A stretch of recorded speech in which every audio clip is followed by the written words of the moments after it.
Hello and welcome to scrapbookingstation.com. In this video we're constructing my Christmas Wishes keepsake, and so this is mounted on chipboard. And for my etiquette people, it's simply a circle that is folded over a square template. And for you folks starting from scratch, we talk about the mechanics of that basic element. So you can do larger circles depending on what you put in it. And you can do different kinds of shapes as well, as long as they are four-sided. So I'm going to put the camera over my shoulder and we'll get started. Okay, while the assembly of this keepsake can be persnickety, the basic element is not. And it's really just a circle. And I'd like to say you want to start with what you want to put in your circle. But it's more a matter of what circle punches or templates you have. And so this is a 2-inch circle. And to figure out the square that needs to go inside it, I'm just going to fold it in half, which I've already done. You see where it's creased. And then fold it into corners. Once I have that creased, I'm going to take 2 edges and come across either with a ruler and measure from this point to this point. So in this case, I am looking at about 1 3/8. And so that would be my square that goes into the center. And that's the way you'd find the square for any of your pieces. So once I start punching out, the basic element is always going to be the square centered, and then taking your piece and folding over. So in the case of a 2-inch circle, I've got a 1 3/8 square. In this particular keepsake, I'm going to be using 1 1/2-inch circle with a 1-inch square. So once you know your size circle and your size square, in this case I've got 1 inch to work with, and all my squares are going to be diamond shaped. So whatever I put into it, I want it to fit into this square. In this case I'm using my little letters. These framelits. So I've cut all those out. I've got some wishes here for joy, love, peace, and family. That's all going to fit into this tree. And then for pattern paper, I'm using Trim the Tree Designer Series paper stack.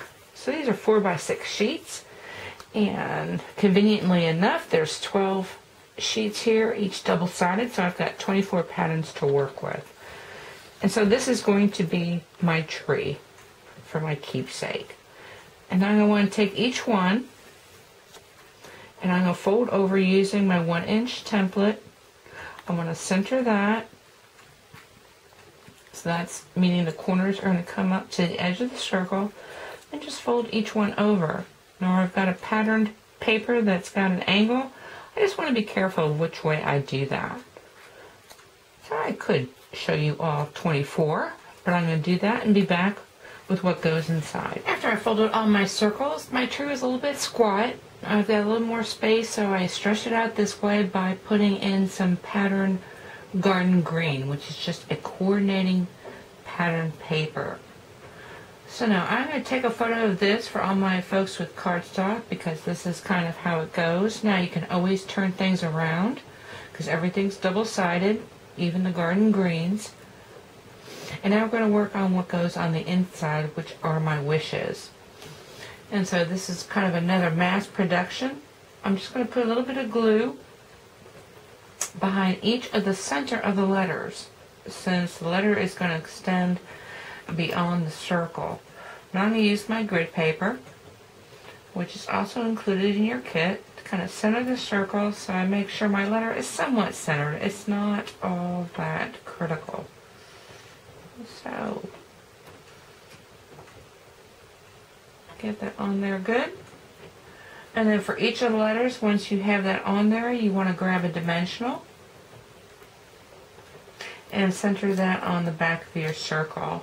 For you folks starting from scratch, I'm using a 5/8 circle behind each of these, but that's only because that is the punch I had. And let me just take a photo of this finished piece.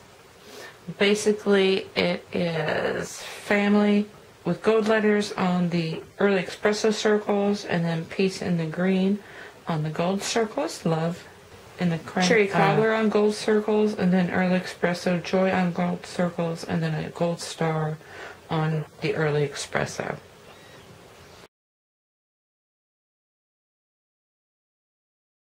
Okay, so at this point, all the letters are still loose. I just wanted to see how it looked. If I wanted to, I really could pull these two green blocks and switch them out with a couple of these reds. But I don't want to overthink it. It looks pretty, and so now I'm ready to work on the chipboard. And this is a piece of 9 3/8 chipboard. I know, really strange. I've got some strips of Sahara sand, and these are 1.5 inches.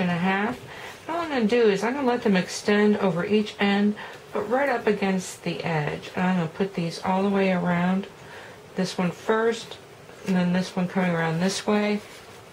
And you can see that I'm going to come around this way, and then lastly, I'm going to tuck this one under here. So once again, I have this strip over that strip, and all the way around. The other thing I've got are 4 4x4 panels that I have of Whisper White that I've dry embossed using, I don't know what it's called. I'll be back with you on that.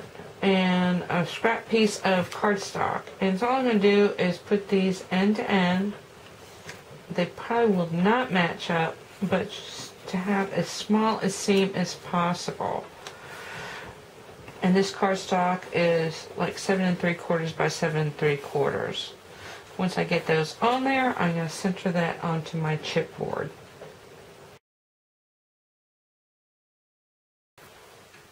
Okay. Once you have your base set up and you've got your tree set up, you're ready to transfer the tree onto the base. And so you're going to need a straight edge.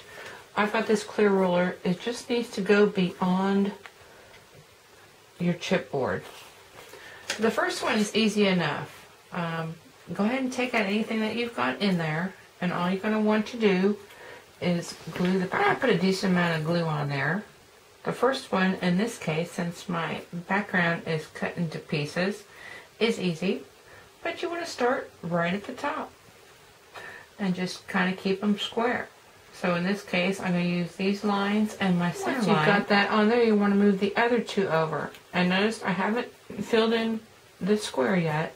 I've got them really creased over because you want to butt right up against that piece. Once I've glued the first piece in my row, before I put the second one, I'm going to follow the straight edge all the way across, find a guideline that I can use, or in between guidelines, but I want to get pretty close because you don't want to get this thing skewed. Once you've got that second row on there, I like to see anyway how this whole thing is turning out. And so I'm going to go ahead and peel off the back of bidimensional and go ahead and position my star. And then of course all my Christmas wishes as I go. Okay, I'm going to continue down, finishing my tree, and I'll be back if there's anything interesting I need to share. But otherwise, we'll be back with the finished piece. Okay, I didn't have to come back. It all kind of worked out exactly like I had planned, although my trunk, I ended up splitting my early espresso circle into two to finish off the base because I did run a little bit long. Now what I'm going to do is kind of flatten some of these out just a little bit so I can see the patterns on the underside in between each, and that goes for all these. Anyway, I think it turned out great. If you wanted to at this point, you could trim around. If you turn it around, trim around the back. Of course, add any ribbon or embellishments, and depending on how you hang it, just pop a contact strip down here or do some sort of ribbon treatments. Anyway, I'm going to finish mine up how I want to. The other thing I wanted to show you is if you play around with some of these, this is the larger 2-inch circle. And that's how this turned out. So that's a card front. And then I'm also playing with some other shapes. As long as they're symmetrical both ways, they work for this technique. So this is the largest floral framelit. And when you get that, and you work with a 2 7/8 inch square, that will work to piece those together. I got a 4-inch doily here that also works with a 2 5/8. Anyway, it kind of depends what's in your inventory. I hope you took something away you can use in your own craft making. I'm going to leave a photograph of the kit elements, and you can get that at my Etsy shop. Thank you for watching.